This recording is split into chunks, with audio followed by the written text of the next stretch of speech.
Hello guys, so I am your trainer Anirudh Chillar. So हम आज फिर से बात करेंगे स्विचिंग के कंसेप्ट की, सीजन की स्विचिंग। सो हम पिछली वीडियो से कंटिन्यू करते हैं एंड हम काम करेंगे as per agenda only. As you know this is our agenda. So one by one हर टॉपिक पे बात करते जा रहे हैं। जो हमारी प्रीवियस वीडियो थी उससे नेक्स्ट में कंटिन्यू करते हैं guys. Thank you so much.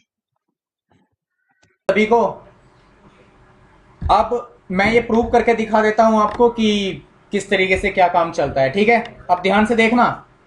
अगर ग्रुप एवीसी के लिए जो एक्टिव बना हुआ है, कौन बना हुआ है? R1। ठीक है, R1 अगर डाउन हो जाएगा, मान लो R1 डाउन हो जाता है, FA 0/0 क्या हो गया इसका? तो इसका मतलब एवीजी और फॉरवर्डर 1 दोनों के दोनों क्या हो गए? डाउन। तो एवीजी के लिए R3 क्या बन जाएगा? अब एक्टिव। Show GLBP। देखना, एवीजी के लिए क्या बन गया है? ये एक्टिव। ग्रुप मेंबर कितने हैं अब यहाँ पे? केवल जिनमें से अब, जबकि फॉरवर्डर कितने हैं? क्योंकि एक डाउन हो गया ना अब। जबकि ये दोनों के लिए क्या है? दो के लिए क्या है? एक्टिव। एक तो फॉरवर्डर 1 के लिए एक्टिव है और दूसरा फॉरवर्डर 3 के लिए एक्टिव है। क्यों? अरे फॉरवर्डर 1 और फॉरवर्डर 3 दोनों के लिए एक्टिव बन गया जी। अब देखना आप, हाँ देखो दो चीजें हैं, एक एवीजी और एक एवीएफ। एवीजी के लिए R3 क्या था? स्टैंड बाय, एक्टिव बन गया। फॉरवर्डर 1 के लिए R2 और R3 दोनों किस में थे? लेसन स्टेट में। एक्टिव इलेक्शन होना था, बताया था क्या? Higher IP. तो R2 और R3 में हायर आईपी किसका है? इसलिए R3 क्या बन गया अब इसके लिए? एक्टिव। तो अब देखो, R3 से दो पीसीस का ट्रैफिक जाएगा, दो होस्ट का, और जबकि R2 से केवल एक होस्ट का ट्रैफिक जाएगा। देख लो कहां से गया, अब कहां से गया, और अब कहां से गया, अब फिर, और अब फिर से 2 से चला गया, अब 3, अब 1 वाला भी कहां से जाएगा? 3 से।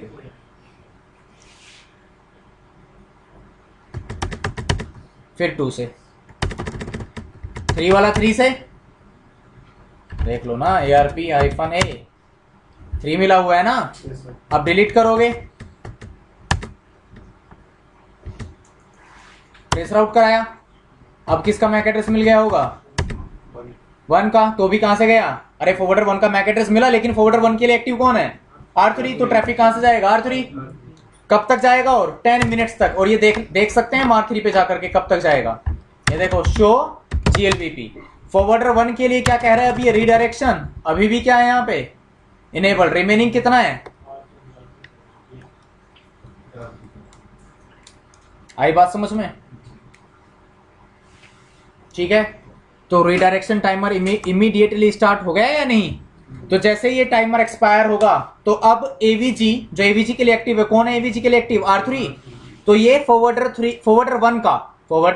1 का मैक एड्रेस R रेस्पॉन्स में देना बंद कर देगा। वो भी प्रूव करके देखेंगे हम, टेंशन ना लो। टाइमर चेंज कर दूंगा, 10 मिनट्स तक तो वेट नहीं कर सकते, इसको हम 60 सेकेंड्स कॉन्फ़िगर कर देंगे रिडायरेक्शन टाइमर को। ठीक है, अब वापस चलते हैं R1 पे, और इसका जो इंटरफेस आपने डाउन किया था उसको नो शट कर देते हैं। कर दें?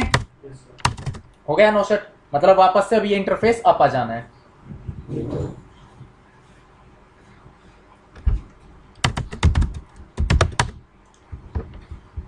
ये किस में है? लेसन स्टेट में, और लेसन में रहेगा एबीसी के लिए।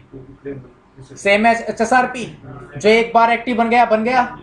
अब स्टैंड बाय इलेक्शन होगा R1 और R2 के बीच में। R2 का आईपी एड्रेस क्या रहेगा? हायर। तो R2 will remain as standby. तो एबीसी के लिए तो इलेक्शन स्टेट में ही रहेगा, जबकि एबीएफ फॉरवर्डर 1 के लिए टाइम, कितना टाइम रिमेनिंग है अभी?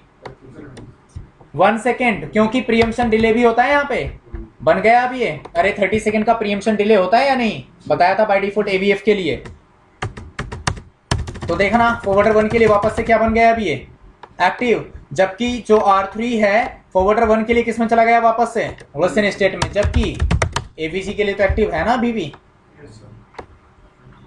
अब मान लो कि R1 की जो कॉन्फ़िगरेशन है, हार्डवेयर कॉन्फ़िगरेशन, वो बेटर है as compare to R2 and R3। तो हम ये चाहते हैं कि जब तक R1 अप है, नेटवर्क में, तब तक R1 को ही क्या बनना चाहिए?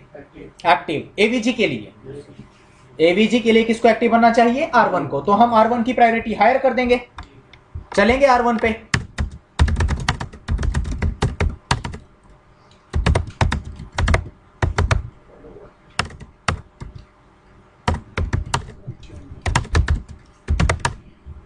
स्पीक में आ गया।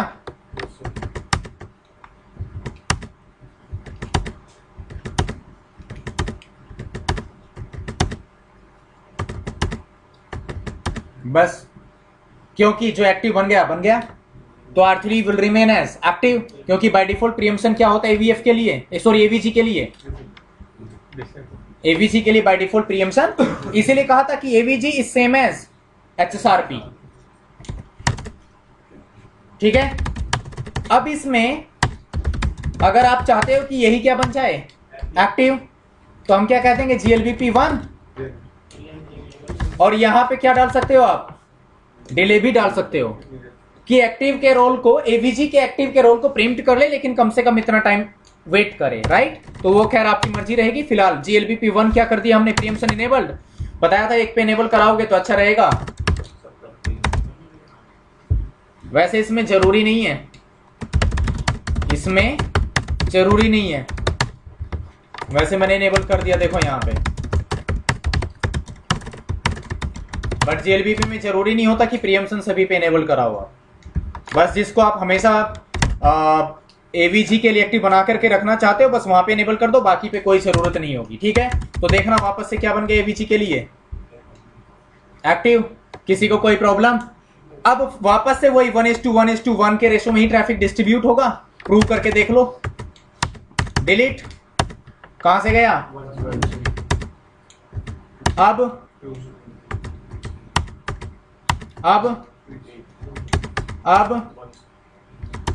इक्वली डिवाइड हो रहा है ना?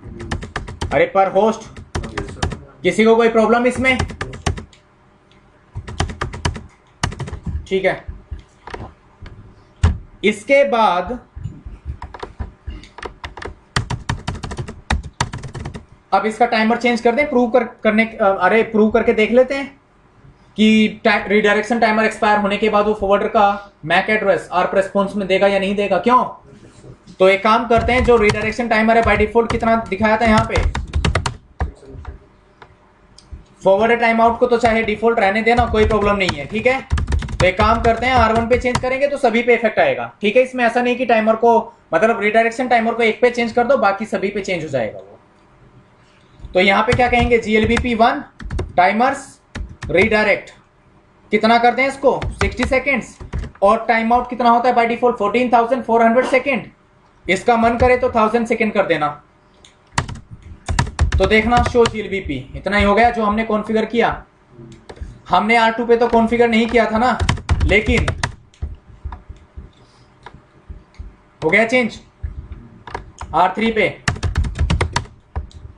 हो गया चेंज, बोलो। टाइमर चेंज हो गए। अब फिर से प्रूव करेंगे इसको हम। इस बार एक काम करते हैं, R1 क्या बना हुआ है एवीजी के लिए एक्टिव। ठीक है। R3 क्या है? Stand by. अरे R3 स्टैंड बाय है ना एवीजी के लिए, और जबकि R2 किस में है? लिसन स्टेट में। फॉरवर्डर 1 के लिए एक्टिव कौन है? R1। फॉरवर्डर 2 के लिए कौन है? R2। फॉरवर्डर 3 के लिए कौन है? R3। ठीक है। R3 को डाउन करेंगे इस बार, कर दें, कर दिया। R1 और R2 के बीच में इलेक्शन होगा। शो GLBP, देखना फॉरवर्डर 3 के लिए किस में है अभी ये? लिसन स्टेट में। क्या हुआ? ये एक्टिव लिसन से, लेकिन इमीडिएटली एक्टिव से वापस किस में चला गया? ये लिसन स्टेट में। जबकि R2 पे अगर आप देखोगे तो ये लिसन से किस में गया? एक्टिव में, और एक्टिव में ही रह गया। होना ही था, क्योंकि हायर आईपी एड्रेस के बिहाफ पे इलेक्शन होगा। तो फॉरवर्डर 3 के लिए यहां पे विनर कौन हुआ? R2। और देखना टाइमर कितना बचा हुआ है अब यहाँ पे। अरे एवीजी बताएगा ना हमें, जो एवीजी के लिए एक्टिव होगा वो बताएगा कि कितना टाइमर बचा हुआ है। देखना रिडायरेक्शन क्या इनेबल, कितना टाइम बचा हुआ है अब? 17 सेकेंड्स। देखना अब कहां से गया ट्रैफिक? 2 से। अब कहां से गया? 1 से। फिर से कहां से गया? 2 से। फिर कहां से गया? 2 से, क्योंकि R2 से 2 से 2, अरे 2 होस्ट का जाएगा, फिर 2, फिर 1। अब नहीं जाएगा। देखो अभी 1:2, अरे 1:2 रेशो में ट्रैफिक डिस्ट्रीब्यूट हो रहा था, अब 1:1 रेशो में ही होगा। हुआ क्या, देखो अब ध्यान से, 2 से गया, 1 से गया, फिर 2 से, फिर 1 से, क्योंकि अब फॉरवर्डर 3 का मैक एड्रेस देना, फॉरवर्डर 3 का मैक एड्रेस आर्प रेस्पॉन्स में देना एवीजी ने बंद कर दिया। देखो यहां पे देखो R1 पे आउटपुट देखो, शो GLVP, कितने फॉरवर्डर्स हैं यहां पे, एक के लिए क्या है अब ये एक्टिव, 1 के लिए, 2 के लिए, और 3 पे कुछ यहां पे अलग से दिखेगा आपको, रीडायरेक्शन क्या हो गया। अगर किसी फॉरवर्डर का रीडायरेक्शन डिसेबल्ड हो जाता है, इसका मतलब उसका मैक एड्रेस अब आर्प रेस्पॉन्स में नहीं दिया जाएगा। और ये रीडायरेक्शन जो ऑप्शन है ये केवल एवीजी पे दिखाई देगा आपको, केवल एवीजी, क्योंकि जो रीडायरेक्शन है उसको एवीजी ही ट्रैक कर रहा होता है। आई बात समझ में। अरे एवीजी पे हमने एवीजी के लिए एक्टिव कौन है, R1, तो यहाँ पे देख लिया कि फॉरवर्डर 3 के लिए रीडायरेक्शन क्या हो गया, डिसेबल्ड। बताया कि जब रीडायरेक्शन डिसेबल्ड हो जाएगा तो उस फॉरवर्डर का मैक एड्रेस आर्प रेस्पॉन्स में अब ये फॉरवर्ड नहीं करेगा। तो यही रीजन है कि अब यहाँ पे फॉरवर्डर, अब होस्ट को, जो लेन यूजर्स है उनको फॉरवर्डर 3 का मैक एड्रेस मिलेगा ही नहीं कभी। इवन अगर ये टाइमर एक्सपायर हो जाता है 1000 टाइम टू लीव, तो उसके बाद इस फॉरवर्डर की एंट्री ही यहां से रिमूव कर देगा ये। That is called forwarder time out. Forwarder time out होता है ना बाय डिफॉल्ट ये, हाँ 14,400 सेकेंड, हमने क्या कॉन्फ़िगर किया था 1000 सेकेंड्स, तो 6 मिनट्स के बाद इस फॉरवर्डर की एंट्री अपने डेटाबेस से ही रिमूव कर देगा ये। That's called forwarder time out. हाँ हो जाएगा ऐड, फिर हो जाएगा ऐड, फॉरवर्डर 3 बन जाएगा जो भी। अब ऐसा होगा जैसे मान लो फॉरवर्डर 3 एक्सपायर हो गया, कोई नया राउटर ऐड कराया, तो वो क्या बन जाएगा अब, फॉरवर्डर 3, सिंपल, तो वो पार्टिसिपेट करना स्टार्ट कर देगा। तो अब जैसे कि मान लो वापस से R3 अप आ गया,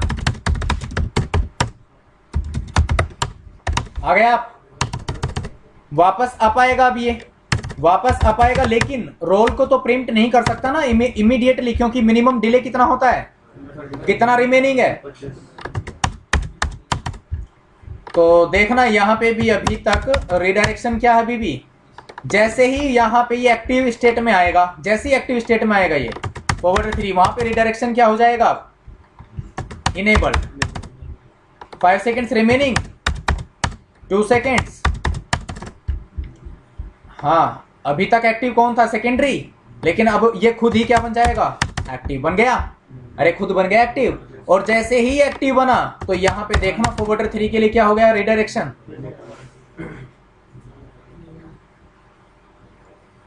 आगे बात समझ में। तो अब वापस से फॉरवर्डर 3 का मैक एड्रेस आर्प रेस्पॉन्स में देना स्टार्ट कर देगा। तो देखो अब 3 से गया, 1 से गया, अब किससे जाएगा, अब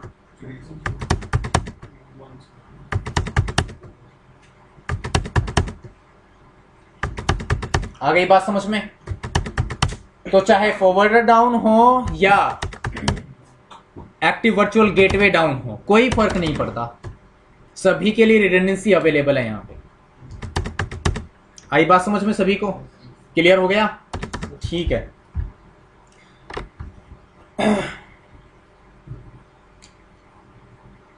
इतनी बात तो सभी को समझ में आ गई होगी, खैर नहीं आया।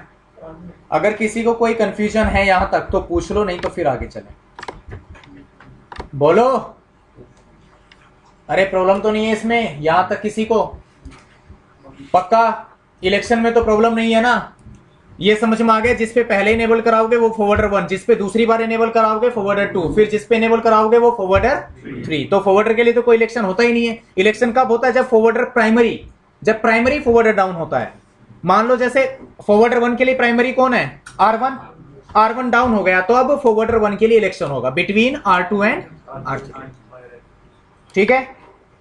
फॉरवर्डर 3 के लिए प्राइमरी कौन है, R3 डाउन हो गया, तो अब फॉरवर्डर 3 के लिए इलेक्शन होगा between R1 and R2। But अगर जनरली फॉरवर्डर्स की बात करें, आप जिस पे पहले इनेबल कराओगे वो फॉरवर्डर 1, सेकेंड टाइम जिस पे इनेबल कराओगे वो फॉरवर्डर 2, और जिस पे नेक्स्ट टाइम इनेबल कराओगे वो फॉरवर्डर 3, नेक्स्ट टाइम इनेबल कराओगे तो वो फॉरवर्डर 4। आ गई बात समझ में सभी को, बोलो, क्लियर हुआ सभी को यहां तक।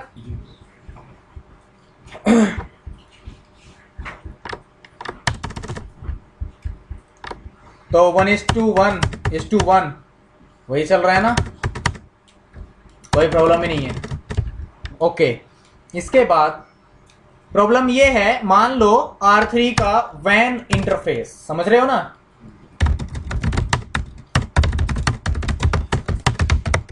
लेकिन नहीं इस बार वैन इंटरफेस डाउन हो गया, तो फॉरवर्डर 3 के लिए तो अभी भी क्या रहेगा, ये एक्टिव। देख लो, अरे फॉरवर्डर 3 के लिए तो एक्टिव ही रहेगा ना। हाँ, तो अब देखो यहाँ पे क्या होगा, 2 से निकल गया। अब जिस होस्ट को आर रेस्पॉन्स में फॉरवर्डर 3 का मैक एड्रेस मिल जाएगा वही ड्रॉप होगा। हो गया डेटा ड्रॉप। R3 ने कह दिया I don't know this destination, तो डेस्टिनेशन होस्ट अनरीचेबल आ गया। फॉरवर्डर 1 का निकल जाएगा ट्रैफिक, फॉरवर्डर 2 का भी निकल जाएगा ट्रैफिक, लेकिन जिस होस्ट को फॉरवर्डर 3 का मैक एड्रेस मिलेगा आर रेस्पॉन्स में, उसी का ट्रैफिक, उसी का डेटा क्या होना है, ड्रॉप। क्योंकि R3 फॉरवर्डर 3 के लिए एक्टिव तो है, डेटा तो रिसीव कर लेगा वो, लेकिन फॉरवर्ड नहीं कर पाएगा क्योंकि R3 के पास अब इसकी राउटिंग टेबल में राउट अवेलेबल है। क्या कोर पे जाने का रास्ता है अब इसके पास? अब क्या करें इसके लिए? ट्रैकिंग करा सकते हैं ना, ट्रैकिंग। अरे बताओ, ट्रैकिंग करा सकते हैं ना यहाँ पे? तो इंटरफेस है 0/0 को क्या कर दो, नो सेट। अच्छा, शो GLVP देखो, अब ध्यान से देखना, वेट कितना है इसका, बाय डिफॉल्ट सभी पे कितना होता है, 100, सभी का 100 है। लोअर थ्रेशोल्ड कितना है और अपर कितना है? ये जो थ्रेशोल्ड वैल्यूज हैं ये स्पेसिफाई करती हैं कि जो आपका राउटर है, जो फॉरवर्डर है, वो फॉरवर्डर बनने के लिए पार्टिसिपेट करेगा या नहीं करेगा। मतलब ये जो थ्रेशोल्ड वैल्यूज हैं, मतलब ये जो वेट के लिए थ्रेशोल्ड वैल्यूज हैं, ये स्पेसिफाई करेगा कि जो हमारा राउटर है, हमारा जो डिवाइस है, वो फॉरवर्डर बनने के लिए एप्लीकेबल है या नहीं है। अगर आपका वेट क्या रीच कर जाता है, 1, ये क्या है, लोअर थ्रेशोल्ड, इसका मतलब अब ये राउटर फॉरवर्डर 3 के लिए एक्टिव बनने के लिए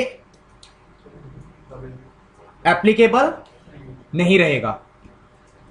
अभी तो एक्टिव बना हुआ है ना, तो देखो सीधी सी बात है, अगर इसका जो वेट है, threshold value, lower threshold value को रीच कर जाए, मतलब वेट अगर इसका 1 हो जाए, तो अब ये एप्लीकेबल नहीं रहेगा to become forwarder, to become active for forwarder 3।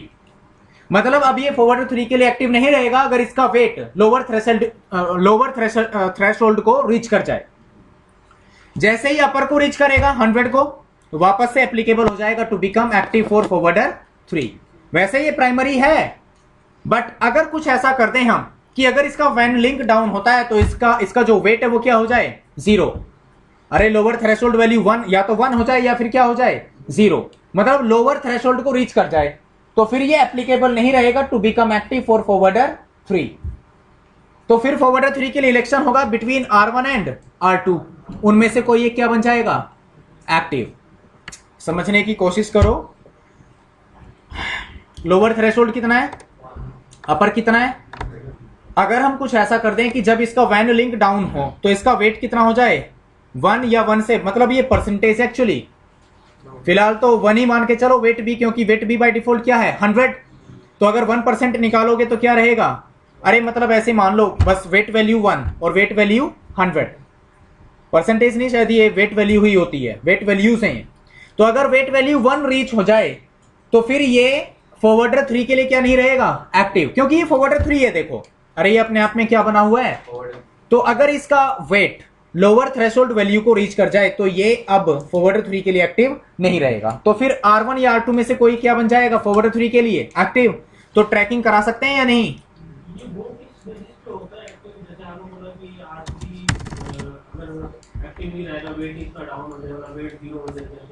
हाँ हाँ, मैंने वही तो कहा, पहले बताया था कि फॉरवर्डर इलेक्शन जो प्राइमरी है वो तो प्राइमरी, अगर वो आप है तो वही क्या रहेगा हमेशा उसके लिए एक्टिव, उस फॉरवर्डर के लिए एक्टिव रहेगा। जैसे प्राइमरी कौन है फॉरवर्डर 3 के लिए, R3, तो R3 हमेशा क्या रहेगा फॉरवर्डर 3 के लिए एक्टिव, कब तक, जब तक कि डाउन नहीं हो जाता।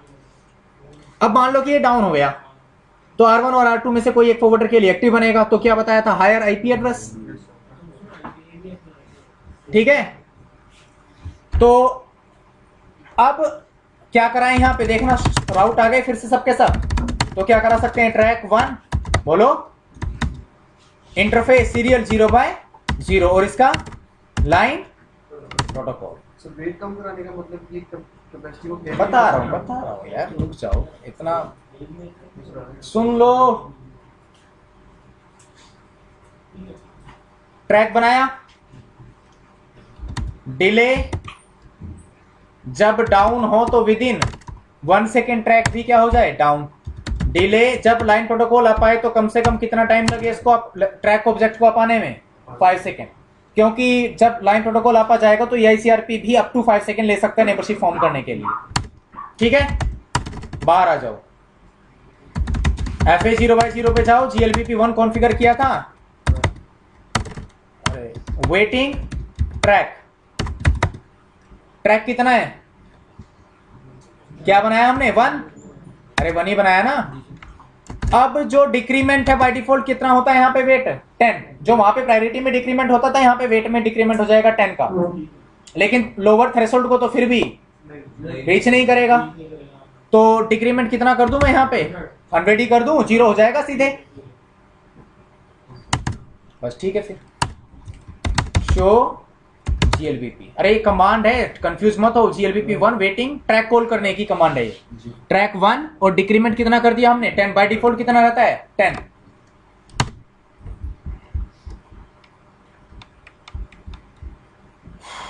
ट्रैक ऑब्जेक्ट क्या है, ठीक है जी।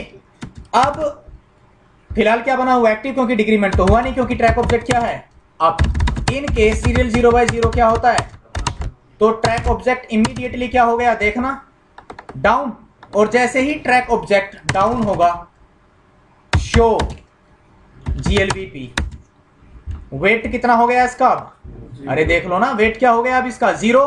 तो उस फॉरवर्डर के लिए जो ये बना हुआ है, क्या बना हुआ है ये, फॉरवर्डर 3, तो फॉरवर्डर 3 के लिए इसका वेट कितना हो गया, 0।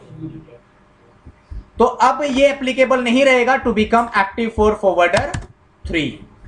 तो अब फॉरवर्डर 3 के लिए ध्यान से देखना, R1 और R2 दोनों में क्या होगा, इलेक्शन हुआ, तो ये R1 और R2 दोनों के दोनों एक्टिव बने, लेकिन विनर कौन हुआ, R2, क्योंकि R2 का IP एड्रेस हायर है, तो ये वापस किस में चला गया, लिसन में, जबकि R2 will remain in active state. तो देखना शो GLBP, और रिडायरेक्शन किसने स्टार्ट कर दिया होगा, कितना टाइम बचा हुआ है, आ गई बात समझ में, रिडायरेक्शन भी स्टार्ट हो गया और साथ में। कहां से गया ट्रैफिक, 2 से, अब कहां से जाएगा, 2 से, फिर 1 से, फिर कहां से जाएगा, 2 से, क्योंकि 2 का कहां से जाना है, 2 से, फॉरवर्डर 2 का भी और 3 का भी, और फाइनली फिर 1 से। लेकिन ये हमेशा नहीं जाएगा, हाँ बिल्कुल बिल्कुल, जैसे ही रिडायरेक्शन टाइमर एक्सपायर होगा तो फिर से 1:1, 2, फिर से 2, अभी मतलब एक्सपायर नहीं हुआ, 1, 2, 1 हो गया एक्सपायर। तो अब देखना रिडायरेक्शन क्या दिखा देगा यहाँ पे, ये डिसेबल्ड R1 पे, मतलब AVG पे ही दिखाएगा जो AVG के लिए एक्टिव होगा। तो रिडायरेक्शन क्या हो गया अब इसका, डिसेबल्ड। अब मान लो R3 पे आ जाओ आप, इंटरफेस है 0/0 को क्या कर दिया आपने, तो वापस से ट्रैक ऑब्जेक्ट क्या आ जाएगा, आप जैसे ट्रैक ऑब्जेक्ट आप आएगा तो जो डिक्रीमेंट हुआ था वेट में वापस से क्या हो जाना है, इंक्रीमेंट। ट्रैक ऑब्जेक्ट क्या आ गया, आप जैसे ही आप आया शो GLBP, देखना, लेकिन प्रीएम्पशन डिले होता है 30 सेकेंड्स, तो कम से कम कितना टाइम लेगा, 22 सेकेंड्स। अरे इतना ही बचा है ना, अब कितना लेगा, हाँ, तो 16 सेकेंड्स के बाद में रिडायरेक्शन क्या कर देगा ये यहाँ पे AVG पे। अरे फॉरवर्डर 3 के लिए रिडायरेक्शन क्या हो जाएगा, इनेबल अभी भी क्या है, क्योंकि जब तक फॉरवर्डर 3 के लिए एक्टिव नहीं आएगा अभी भी क्या है, हो गया इनेबल्ड। R2 क्या बना था एक्टिव, ये वापस किस में चला जाएगा, फॉरवर्डर 3 के लिए लिसन स्टेट में, जबकि ये R3 क्या बन गया एक्टिव फॉर फॉरवर्डर 3। आई बात समझ में या नहीं, तो ट्रैकिंग भी करा लोगे।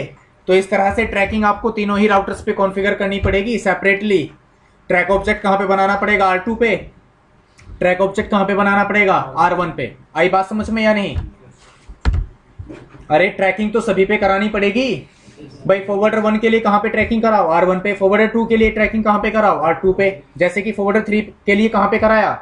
R3 पे। आ गई बात समझ में? तो हर एक राउटर पे आपको ट्रैकिंग करानी पड़ेगी। दूसरी बात, ट्रैकिंग भी करा ली, रीडायरेक्शन टाइमर भी देख लिया, फॉरवर्डर टाइम आउट भी देख लिया हमने, एक्टिव इलेक्शन वगैरह वगैरह सब कुछ हमने प्रूव करके देख लिया। हमने एवीजी के लिए प्रीएम्पशन इनेबल्ड भी करा दिया मैनुअली। एवीएफ के लिए बाय डिफॉल्ट इनेबल्ड होता ही होता है, कोई प्रॉब्लम नहीं है, ठीक है। तो ये सब चीजें करने के बाद अब एक छोटी सी प्रॉब्लम मेरे को यहां पे दिखाई दे रही है। R1 के पास जो वैन बैंडविड्थ है वो जस्ट डबल है as compare to R2 as well as R3। देख लो, चाहे दो लिंक है ना, तो किस रेशो में ट्रैफिक डिवाइड होना चाहिए भाई? R1 को as compare to R2 and R3 just double traffic handover करना चाहिए या नहीं? अरे सॉरी, हैंडल करना चाहिए या नहीं? तो देखना यहां पे, मतलब मान लो कि इसकी बैंडविड्थ कितनी है? 4 Mbps दोनों लिंक्स को मिला करके, और इसकी बैंडविड्थ कितना मान के चल रहे हैं? और इसकी बैंडविड्थ कितनी मान के चल रहे हैं? मान लो, अरे 1 Mbps है, मान तो सकते ही हो ना। अभी फिलहाल 1:1 रेशो में ट्रैफिक डिवाइड हो रहा है ना? गलत है ये तो। अरे अगर इस तरह का कोई सिनेरियो है और अगर 1:1 रेशो में ट्रैफिक डिवाइड हो रहा है तीनों के बीच में, तीनों राउटर्स के बीच में, तो गलत है, क्योंकि बैंडविड्थ सबसे ज्यादा किसके पास अवेलेबल है? R1 के पास। इसका मतलब R1 को ज्यादा ट्रैफिक हैंडल करना चाहिए, फिर R2 को, और देन फाइनली सबसे कम किसको हैंडल करना चाहिए? तो मतलब किस रेशो में ट्रैफिक डिवाइड होना चाहिए यहाँ पे?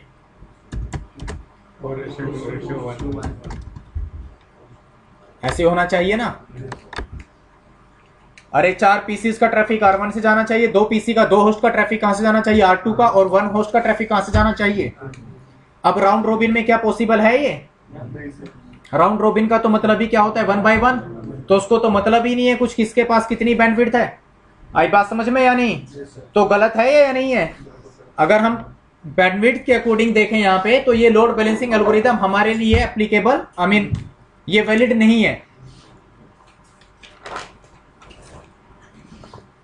ठीक है। तो इसको किस तरीके से सॉल्व कर सकते हैं? बताया था लोड बैलेंसिंग एल्गोरिथम्स, तो उसमें क्या बताया था? वेटिंग। वेटिंग में जब लोड बैलेंसिंग होगी तो वो किसके अकॉर्डिंग करेगा? ये वेट के अकॉर्डिंग। किसके अकॉर्डिंग करेगा? वेट के according load balancing algorithm means ये लोड बैलेंसिंग परफॉर्म कराएगा। तो क्या कर सकते हैं लोड बैलेंसिंग एल्गोरिथम हम? वेटिंग। क्या कर सकते हैं? Waiting in place of round robin. अरे राउंड रोबिन की जगह पे क्या कर दो? वेटिंग। तो वो कर लो आप, जो एवीजी के लिए एक्टिव बना हुआ है उस पर जाकर के चेंज कर दो इंटरफेस। अरे अभी तक क्या चला हुआ था यहाँ पे? क्या है ये? चेंज करना है तो GLBP 1 load balancing round robin host dependent weighted. By default क्या रहता है? Round robin. हम क्या कर सकते हैं? वेटेड कर दिया। अरे कर दिया, बट इस बार आपको हर एक पे जाकर के चेंज करना पड़ेगा। अरे वेटेड यहाँ पे तो क्या हो गया देखना, क्योंकि एवीजी के लिए एक्टिव कौन है? यही तो। ये क्या यहाँ पे लोड बैलेंसिंग एल्गोरिथम क्या चली हुई है? वेटेड। अब R2 जो है एवीजी के लिए क्या है? लिसन स्टेट में। तो यहाँ पे तो अभी भी क्या है? अरे यहाँ पे है ना, यहाँ पे राउंड रोबिन है, जबकि R3 पे भी क्या होगी? अभी भी राउंड रोबिन। तो अच्छा रहेगा सभी पे जाकर के चेंज कर दो, क्योंकि इसका रीजन है, मान लो R1 डाउन हो गया तो अब एवीजी के लिए एक्टिव कौन बनेगा? R2 या R3? वहां पे अभी भी क्या है? Round robin. तो वापस से क्या हो जाएगी? Round robin. हाँ, जब तक R1 एवीजी के लिए एक्टिव है तब तक क्या चलेगा? वेटेड। समझने की कोशिश करो। जब तक R1 एक्टिव है एवीजी के लिए, तो एवीजी पे जाकर के आपने यहाँ पे क्या कर रखा है? वेटेड। तो तब तक क्या रहेगा? वेटेड। मान लो R1 डाउन हो गया तो R2 या R3 में से कोई एक क्या बन जाएगा? एक्टिव। और उन दोनों पे क्या चली हुई है लोड बैलेंसिंग? Round robin. तो बाय डिफॉल्ट क्या चलेगा वहां पे? Round robin. आई बात समझ में या नहीं? तो अगर आप एवीजी मतलब एक्टिव पे चेंज करते हो तो बाकी पे भी चेंज कर दो, अच्छा रहेगा। क्योंकि मान लो इसी तरीके से बैंडविड्थ है 2 और 1 R2 और R3 पे, और R3 क्या बन गया? एक्टिव। तो वापस से क्या चल जाएगा? राउंड रोबिन, मतलब 1:1। गलत है ना? तो वेट के अकॉर्डिंग ही होना चाहिए। तो R2 और R3 पे भी जाकर के क्या कह सकते हो आप? GLBP 1। हाँ नहीं, वो टाइमर्स के लिए तो एप्लीकेबल है, लेकिन इसके लिए नहीं है।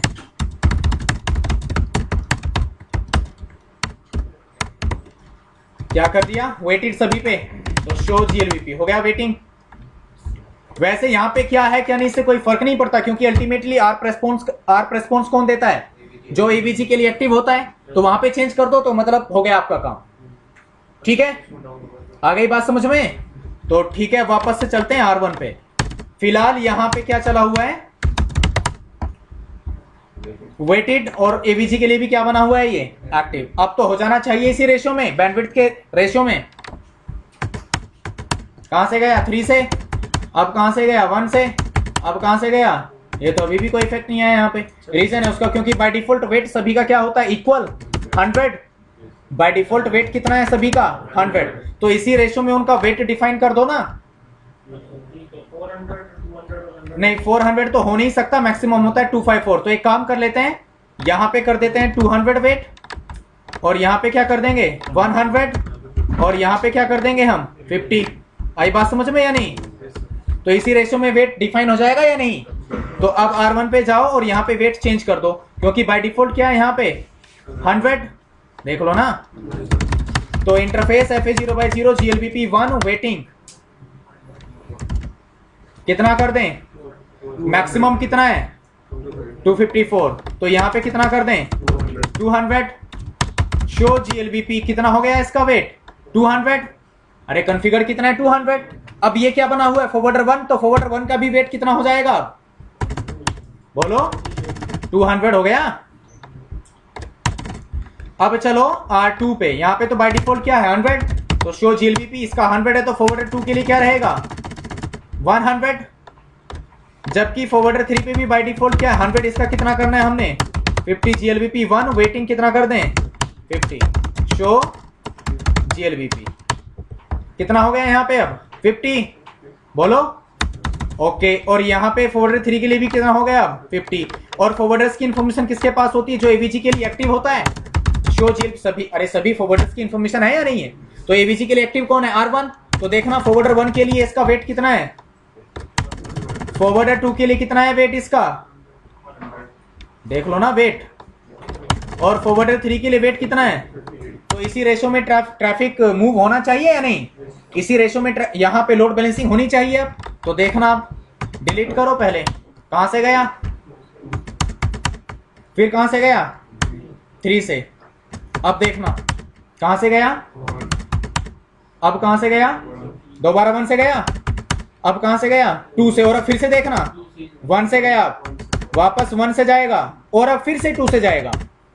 हो गया इन दोनों के बीच में रेशो बराबर। अब कहां से जाना चाहिए 3 से, हो गया कंप्लीट, 1 साइकिल कंप्लीट। अब फिर R1 से, फिर R1 से, अब R2 से, फिर R1 से, फिर R1 से, और फिर अब R2 से। हो गया रेशो कंप्लीट, हो गया ये, और फाइनली हो गया साइकिल कंप्लीट। बोलो, अरे 4 तो 1 हो गया ना।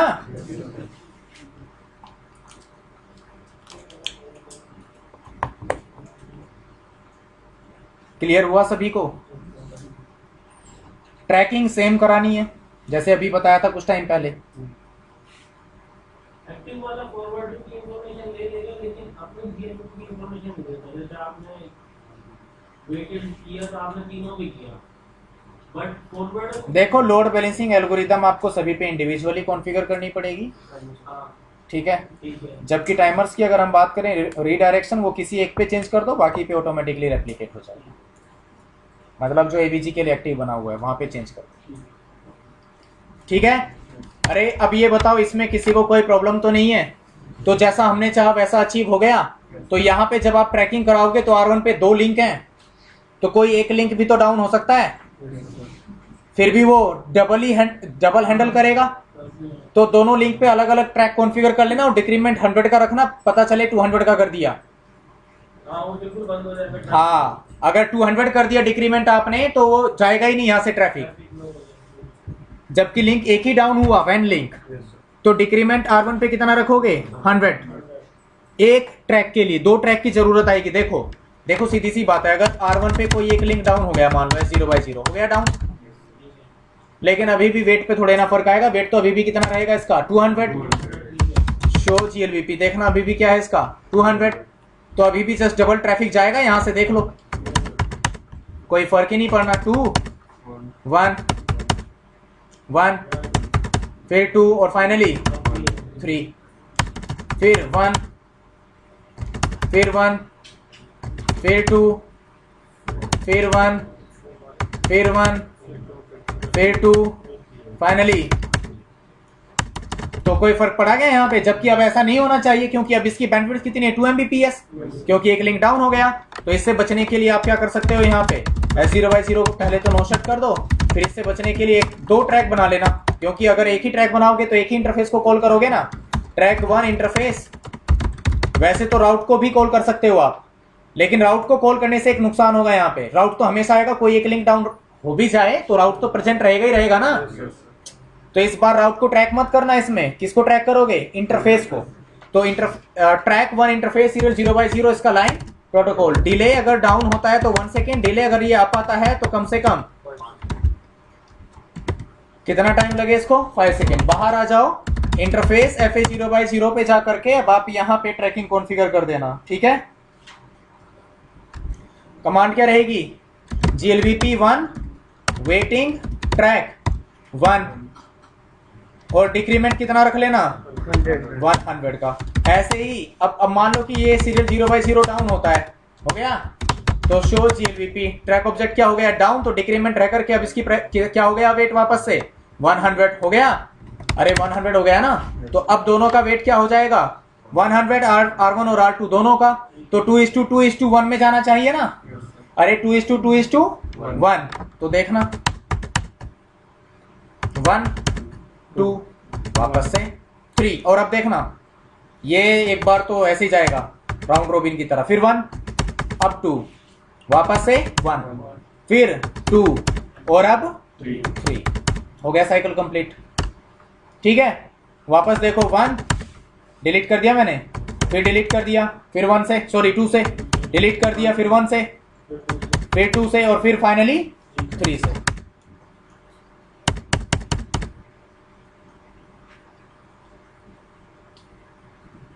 ठीक है, आ गई बात समझ में। तो इस तरीके से आप यहाँ पे लोड बैलेंसिंग करवा सकते हो। किसी को कोई प्रॉब्लम इसमें, अगर प्रॉब्लम है तो पूछो, नहीं तो समझ में तो खैर आ ही गया होगा आप लोगों को। तो ऐसे ही अरे यहाँ पे एक और ट्रैक ऑब्जेक्ट बना लेना, track 2 interface serial 0/1 line protocol, delay up 5 second, delay down 1 second, interface FA 0/0। एक ही इंटरफेस पे मल्टीपल ट्रैक कमांड कॉन्फ़िगर कर सकते हो आप। GLVP 1 ट्रैक कौन सा था ये, वेटिंग ट्रैक 2, डिक्रीमेंट इसका भी कितना रख लेना, बाय डिफॉल्ट कितना होता है 10। पता चले आपने डिक्रीमेंट चेंज नहीं किया और फिर कह रहे हो कि यहाँ पे तो कोई इफेक्ट दिखा ही नहीं, क्योंकि वो उसी रेशियो में भेजेगा ट्रैफिक जिस रेशियो में वेट होगा। तो अगर 10 डिक्रीमेंट भी कर देते तो क्या बचेगा 190, तो कोई फर्क थोड़े ना आएगा ज्यादा। अरे एक पे 190, एक पे 100, एक पे 50, रेशियो तो फिर भी वही रहेगा ना अप्रोक्स। शो GLVP 2 ट्रैक हो गए अब यहाँ पे, दोनों, एक क्या पड़ा हुआ है डाउन, क्योंकि इंटरफेस है 0/0 क्या किया हुआ है हमने डाउन। नो शट कर दो, वापस आप आ जाएगा, ट्रैक ऑब्जेक्ट क्या जाएगा, जैसे ट्रैक ऑब्जेक्ट आ पाएगा इंक्रीमेंट हो जाएगा वेट में, वापस से 200 हो जाएगा इसका। शो GLVP देखना वापस से कितना हो गया 200, बस ठीक है। फिर बोलो,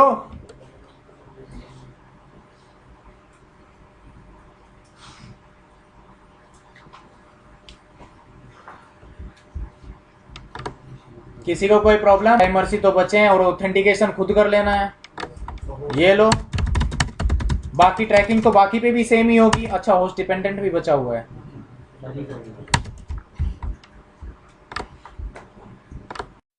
सो गाइस, आज का वीडियो हम यही ख़त्म करते हैं। सो हम कंटिन्यू करेंगे नेक्स्ट वीडियोस में। आई होप कि आपने कुछ टॉपिक के बारे में कुछ अच्छा पढ़ा होगा, आपको कुछ ना कुछ गेन हुआ होगा नॉलेज का। सो हम क्लोज करते हैं इसको। Thank you. अगर आपको वीडियो अच्छा लगा तो प्लीज़ मेरे चैनल को दैट्स @ARC_tutorial इसको सब्सक्राइब कीजिए, लाइक कीजिए, कमेंट कीजिए, शेयर कीजिए। And thank you so much guys. See you next video. Thank you.